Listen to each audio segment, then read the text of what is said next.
हाथ में हथियार थमाकर अपराधी का माहौल खड़ा कर दिया, अपराधी बनाया। वो अपराधी आज कितनी विधवाएं बनाई, हत्या, अपहरण, लूट, बलात्कार का कैसा माहौल खड़ा कर दिया। श्रद्धेय अटल बिहारी वाजपेयी जी ने इस जंगल राज से मुक्ति के लिए बिहार के माननीय मुख्यमंत्री नीतीश कुमार जी जो कैबिनेट मिनिस्टर उस समय थे, भारत सरकार में सुशासन स्थापित करने की जिम्मेवारी दिया।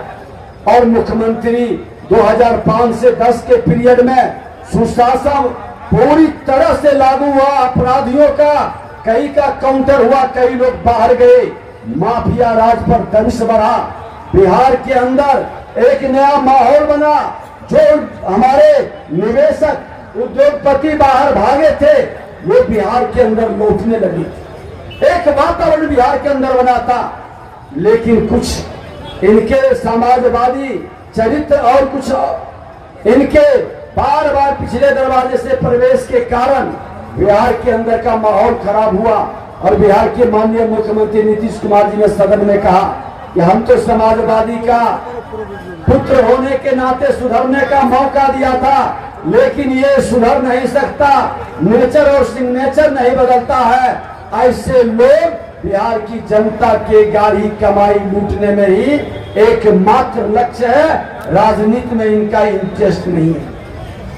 आपको बता दें कि आपके जिले के अंदर, आपके बगल में गोपालगंज के अंदर, दरभंगा के अंदर कई जगह पिछले बार रामनवमी में क्यों उन्माद फैला था, क्यों वातावरण दूषित हुआ था। एक वहां पर दलित समुदाय के लाशों को श्मशान में जलाने के लिए गया था, लाठी से क्यों पीटा गया, उसके सौ पर पेशाब किसने किया और किस तरह से महिलाओं के साथ, कमजोर तबके के साथ, दलितों के साथ अत्याचार हुआ। नेता प्रतिपक्ष उस समय में था। उस समय हमने खुल करके लड़ाई लड़ा था और हमने कहा था कि ये माहौल नहीं रहेगा। आपके बगल में गोपालगंज के अंदर मनोज शाह एक पुजारी को किस तरह से हत्या कर दिया और किस तरह से अत्याचार कर रहा था। नहीं था मेरा कोई भगरत नहीं। कांग्रेस पार्टी के लोग, राजद के लोग और इस देश में जो घमंडिया गठबंधन के लोग हैं वो सिर्फ ये कह रहे थे कि भगवान राम तो काल्पनिक है, लेकिन साथियों हमको तय करना है यह देश में पूरी तरह व्यवस्था खड़ा करना। और आपने देखा किस तरह मोदी जी ने भारत के बच्चे को सेफ पैसे देकर भारत लाया, क्योंकि आपने एक मजबूत सरकार बनाया। और जब मजबूत सरकार बनाया उसका उदाहरण है साथियों, जब यूक्रेन और रशिया का लड़ाई हो रहा था, पूरे देश के लोग कह रहे थे हमारे बच्चे फंस गए, लाखों बच्चे फंस गए। मोदी जी ने फोन किया पुतिन जी को, युद्ध रोको।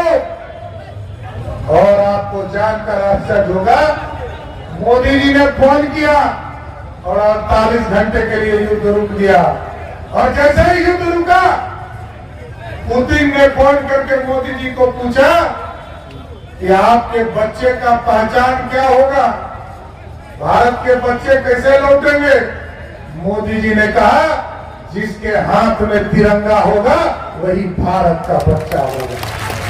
आप सोचिए साथियों, किस तरह का मजबूत नेतृत्व हमें मिला है और भारत को श्रेष्ठ बनाने का काम किया जा रहा। लेकिन कुछ लोग यहाँ बैठे हैं, जब चुनाव आएगा तो उनका संविधान खतरे में आ जाता है, उनको आरक्षण याद आ जाता है।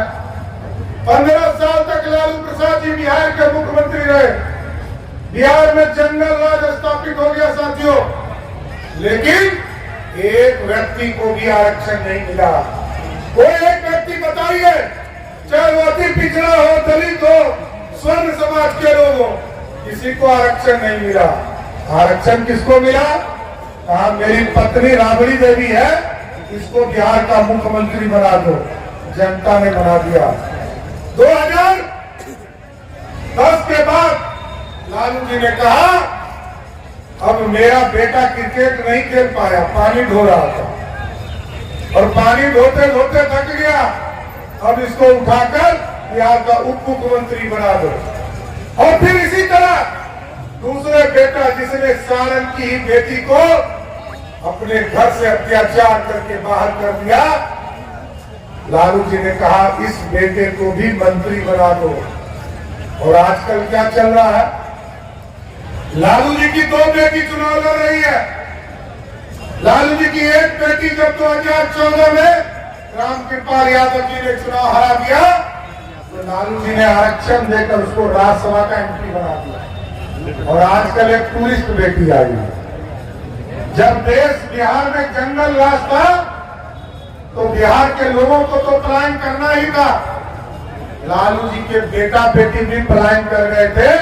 आज मोदी और नीतीश की जोड़ी स्थापित है तो उनकी बेटी भी वापस आ रही है। यही है भारत और ये भारत श्रेष्ठ बनाना है। और क्योंकि मैंने इसलिए कहा विजया लक्ष्मी जी जब चुनाव जीत कर जाएगी तो एक मजबूत सरकार बनाएंगे।